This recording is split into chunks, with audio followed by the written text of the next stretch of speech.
And so the network that we're building here in Austin is a 40-mile network. It'll have 100 kiosks. We call them portals. And really the goal is we think autonomy is going to be so much bigger than anyone's thinking. And so we want to be able to move things across the city really quickly and get it into the right modality to kind of finish out. There's all sorts of different modalities that are great for different kind of last inch applications. And so we build the underground networks to move things really quickly to get to that end node.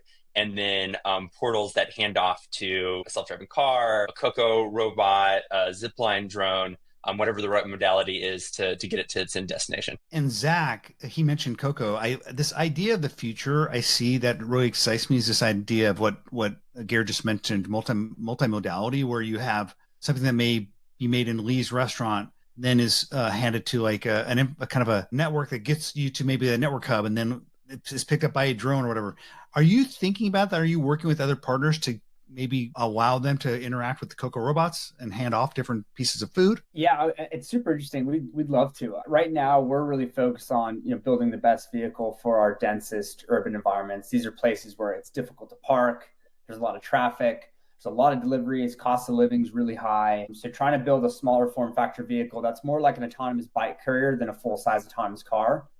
We're moving $10, $15 of food around the city. So you have something that's relatively inexpensive that people are ordering, but it's very expensive to get it across the city. So we don't need these large cars to be doing that and taking up more space on the road. And these orders aren't traveling very far. So you kind of need a more purpose-built, smaller form factor vehicle. And I think there's all these ways the infrastructure will change over time if you bring that cost down by 10x from where it is today. So working with people like Garrett to bring the goods from certain hubs, how kind of ghost kitchens and these sort of fulfillment networks evolve to get the goods closer to the customers. All these things that you would do differently than the kind of way we've set up e-commerce and logistics today, where that last mile cost is really high. So we're definitely interested in exploring all these different options to get people their food in the best way possible. And I think the question on everyone's mind is how many bananas can a Coco deliver? We just launched a new website and we did this exercise of like how many bagels and like tomatoes can we fit in it. I forgot the exact number. I think it's like 500 bagels or something like that.